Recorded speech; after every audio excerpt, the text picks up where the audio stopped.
So, hello everybody, welcome back to Etc. So today I've got a follow-up on an article we did a couple of weeks ago about the Leadership Circle, and got some really interesting feedback and lots of questions from readers about that. So I thought, let's have a look at it in a bit more detail. And to do that, went straight to the main man himself, Bruce O'Brien, who is my coach, but also is a Leadership Circle Practitioner. And I thought we'll just get him to explain how it works. And you may recall in the example I did some self-analysis, but I didn't get other people to input as well. And as Bruce has explained, that brings incredible additional value and texture to the process. So I'll ask Bruce to introduce himself, and then we're just going to explore a sample or an example of a leadership circle. We'll supply a link to this document so that if you want to, you can print this out before you start. You might want to make notes on it. It's certainly going to be easier to read. There's a lot going on in this diagram, but give it a listen. It's going to be fascinating. Bruce is always worth spending time with. So Bruce, could you quickly introduce yourself and let everyone know what you do and what you're about, please? Yeah, sure. So I'm Bruce. I'm originally from the UK and I now live in Malaysia. I've been here 3 years and I'm an executive coach and facilitator, mostly in leadership. Prior to this, I worked for the Shell Oil Company for 20 years and I led big teams, bigger and bigger teams as I went through my career. And I noticed that I loved in particular the aspects of growing people and very much around leadership on the premise that great leaders can create amazing impact on their teams and awful leaders can devastate lives. And I wanted to be and also help create the form of the great leaders. So I've sort of, this part of my career, I've zeroed in on that because that's the bit that really gets me up in the morning. Fantastic. And you do it incredibly effectively. Thank you. So let's get right at it. Let's get at it. This thing is for a stats geek like me, it's an awesome graph, but yeah, there's a lot of story going on in here. So can you just start to explain, maybe start with what the purpose of the Leadership Circle is, and then maybe get to this specific example? Yeah, sure. So we're going to look at a sample profile, and apologies for a number of production reasons, we've got a slight gap. We'll in the accompanying literature, we'll have one that you can read easily. This has been anonymized, but this is genuine feedback on a leader from, so when you get to this stage, what's happened is that you and a number of people that you nominate have completed a 125 questionnaire about you and the various aspects of you as a leader. In that you get some granularity because you get to categorize your respondents as your boss or bosses, peers, direct reports, and then others. So it can be others in the organization, it could be clients. What's important about that is when you get the feedback, you can start to see if there are differences where you have a different impact, for example, on your boss than you do on the people you work for, which can be key in terms of working out what's going on in yourself and how you want to grow as a human, as a leader. So at this stage, if we're looking at this, the data has been captured, the surveys have been closed, and this is then presented back to the client. There's also some verbatim that comes with it, and there is a standard process for debriefing this. I'm not going to go through that today, but it involves some of what we're doing today, which is a little bit about orientation of the tool, what it means, and how you start to work with it. So that's where we're going to go now. I think isn't it worth saying that the purpose of this for a leader is a sort of a gap analysis meets self-reflection, meets an auditing of other people's opinions. So it's about looking for opportunities to improve or further augment your skills and so on. I mean, the fundamentals of this are about that, aren't they? Yeah, nice point. It's all about growth. And I guess my passion for this, I've done a number of similar things over the years as a practitioner and often as a leader in my Shell days. And this is by far the most powerful one for the reasons that got Andy, you and I here to discuss it, because there's so much about it that lends itself towards growth. Fantastic. So I'll give just a 2-minute potted geography of what we're looking at. So the circle has a horizontal and vertical axis. So we'll look at the horizontal. So the top and bottom halves of the circle. The top half looks at a number of leadership competencies, which we call creative competencies.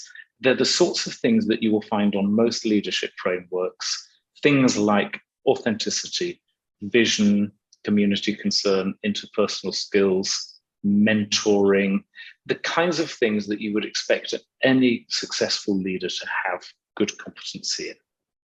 And these are then bucketed up into the 5 groups you see: relating, self-awareness, etc., which is kind of, they have a certain likeness, and it can be useful as you're entering into this.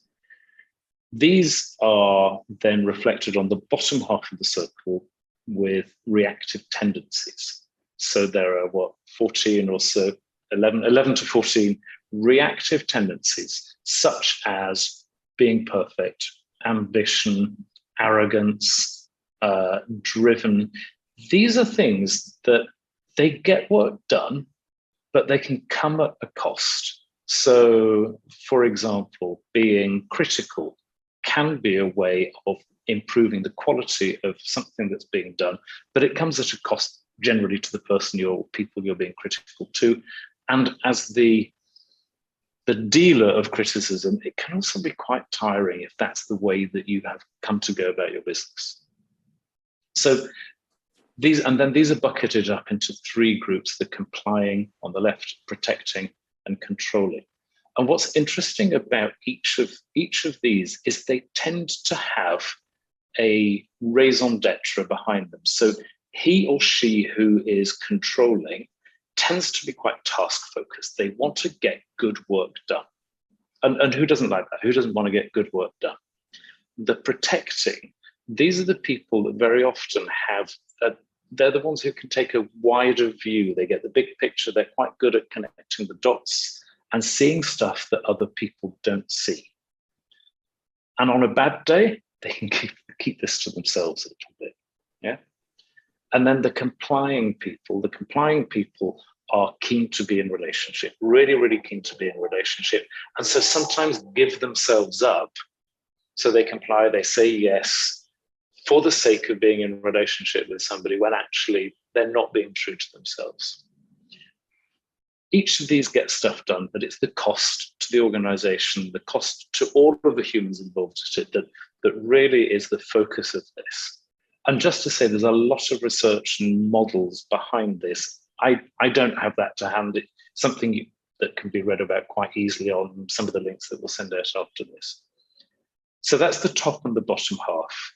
Just to say, I thought that was what was really interesting about this model for me when I first experienced it with you, about a year ago now, was that it's a lot of leadership models look at that everything in the top half and go, how good a leader are you?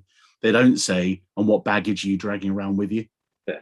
And that it's not negative, the bottom half of the circle. I just see it as it's our inclinations or our predispositions or our, we are a product of everything that we've done and experienced. So they're sort of handbrakes, almost potential handbrakes, even though they are equally could be seen as very positive and constructive things. This is fascinating for me and really, really makes this model so much more powerful than most of the leadership analysis, that gets done. Just wanted to say that. Yeah, I'm with you. And I think I often with my clients, I try and create a mindset of let's not make you wrong for what you're doing, because when you make somebody wrong, you stop understanding. There is good intention behind all of these reactive tendencies. It's just the impact isn't always smooth. Fantastic. So then let's take a vertical split. So on the left-hand side, all of the creative competencies and reactive tendencies you see tend to be oriented towards being in relationship with somebody.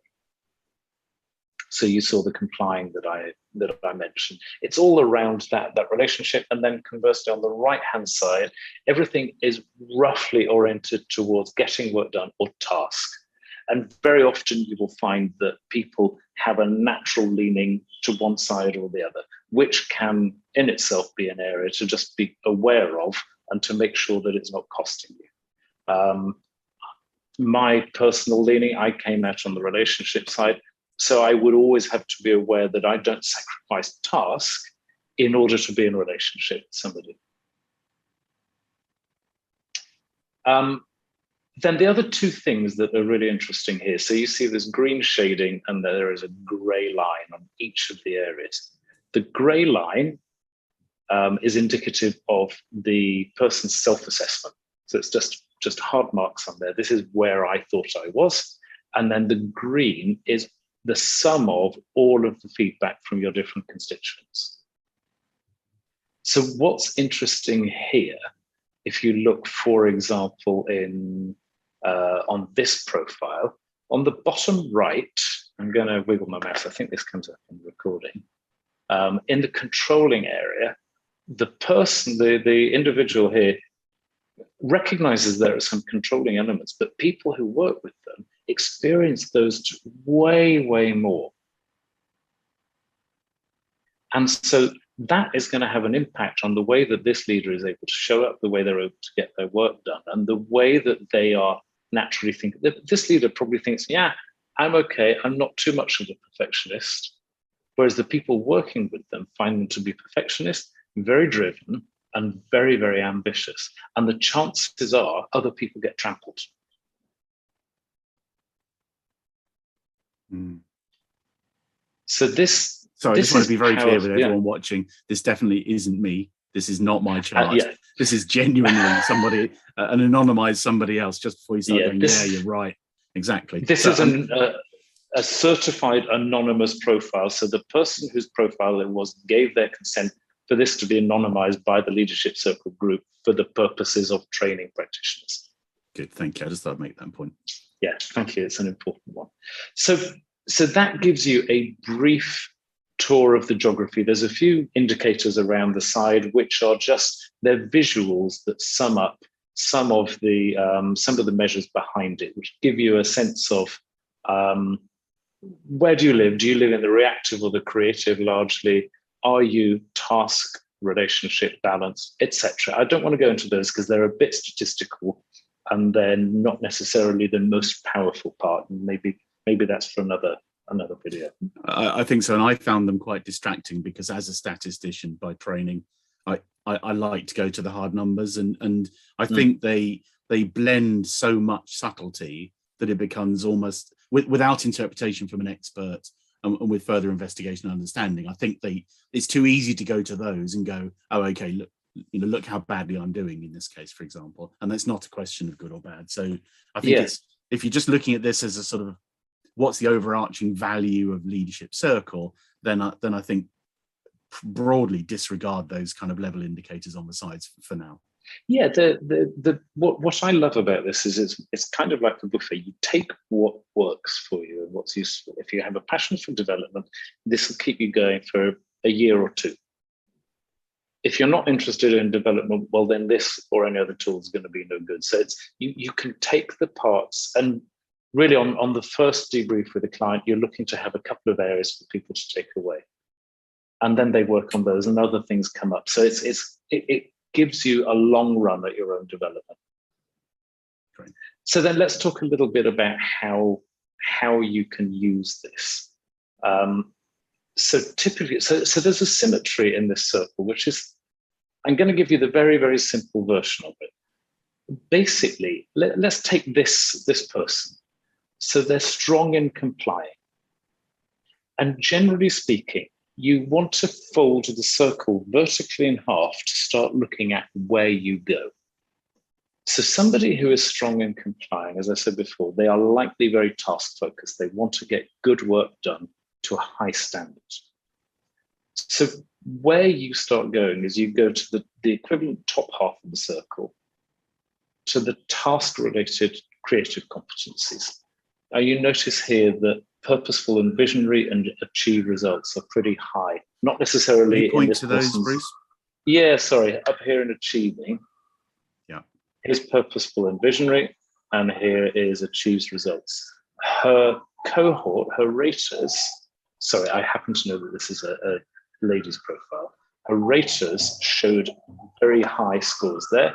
Her own view wasn't as high. So as a practitioner, this is where you start just building hypotheses to explore with your client. In this case, I would be curious.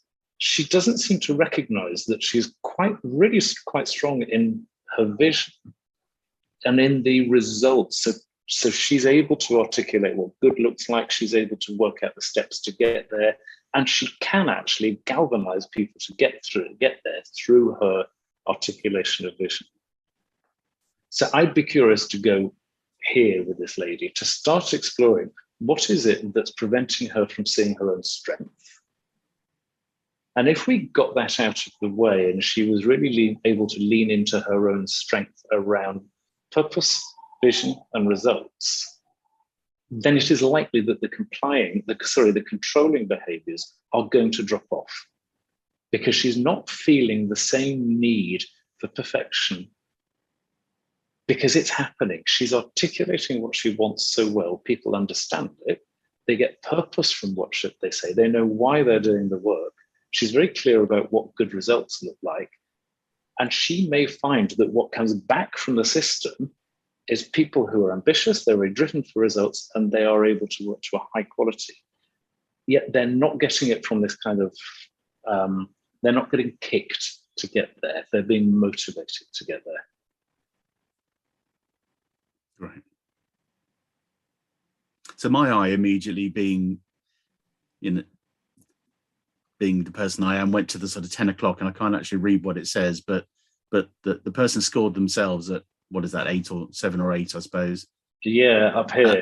And her cohort, not cohort, sorry, her raters. Yes, Community. Community said virtually 0. What's that word, and what would do?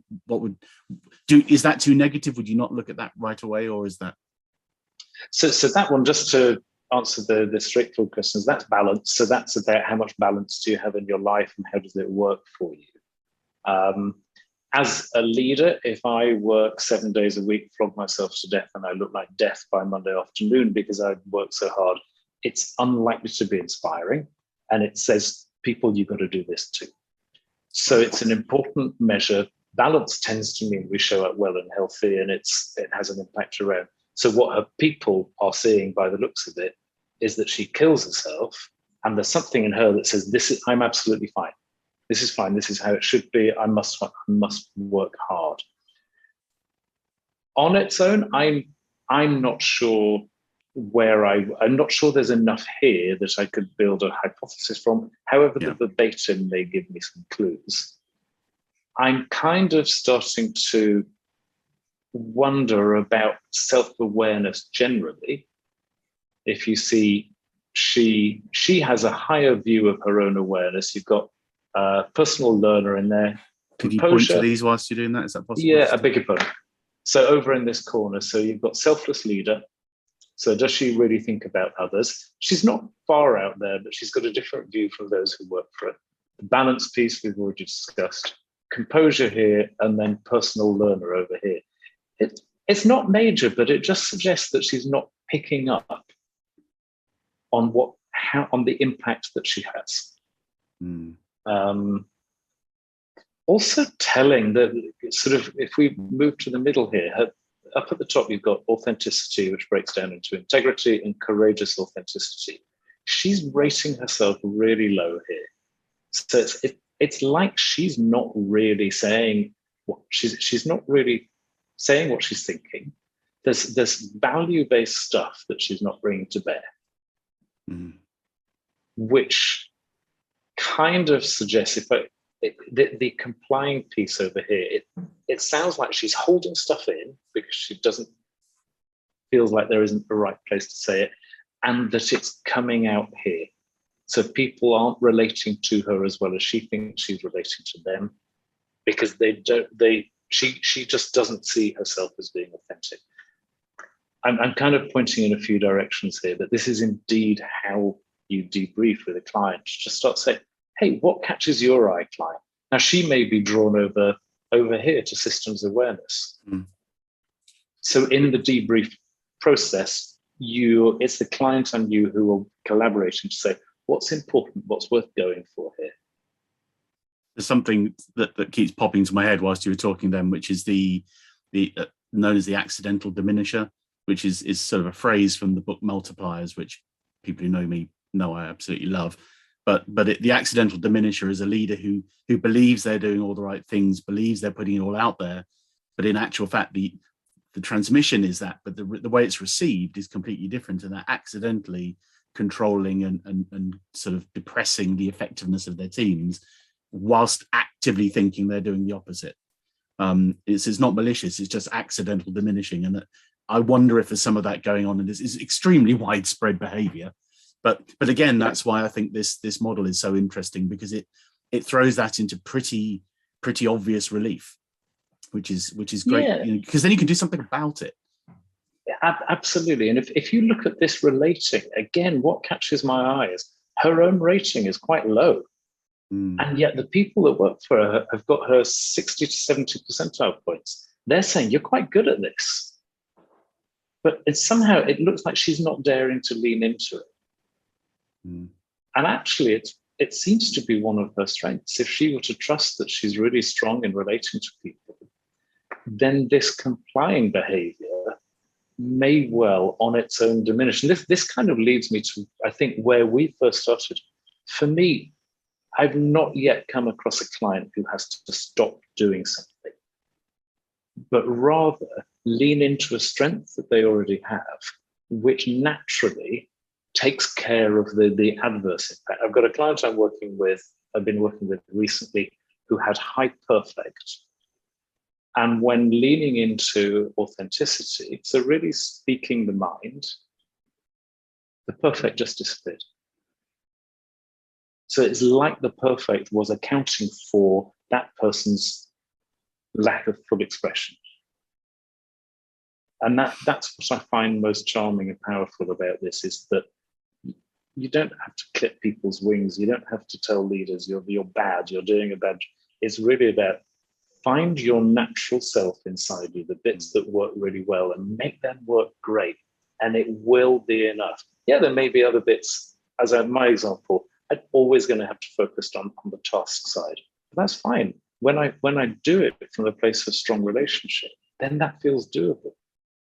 And you don't get to be made wrong in this. It's about, here's where you can grow.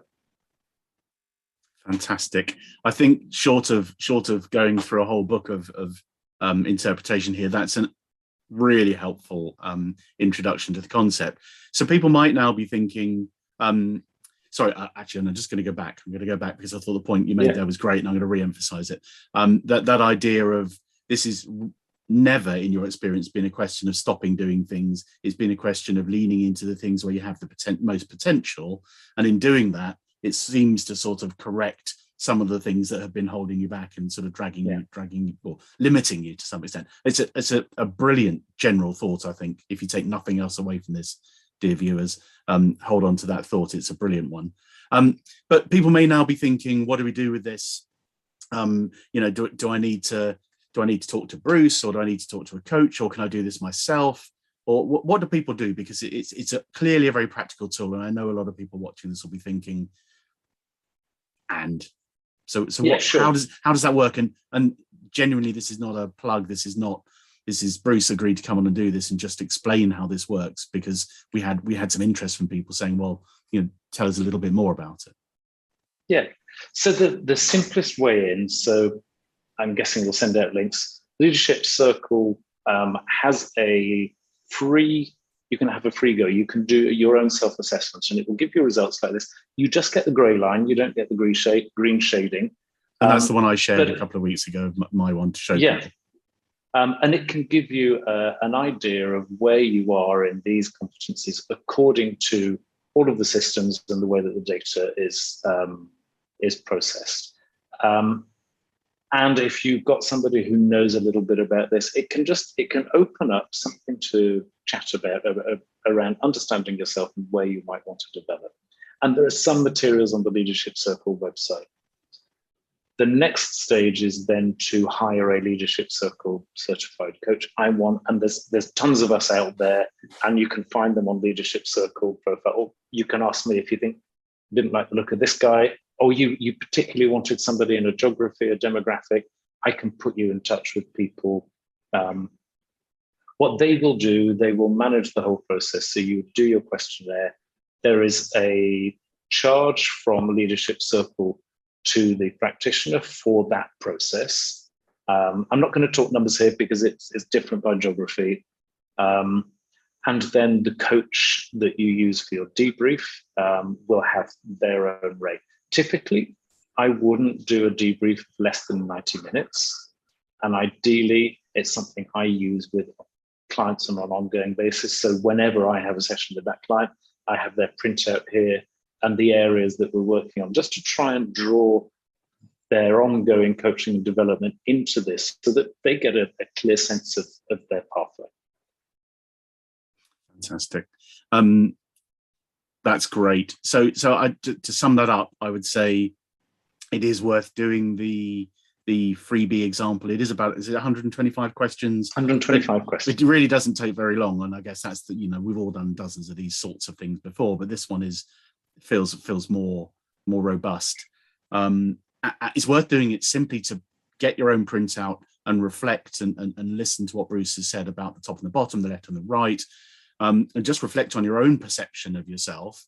If nothing else, it's a really interesting way of categorizing your own strengths and strengths or greater strengths, as we're not, no weaknesses here.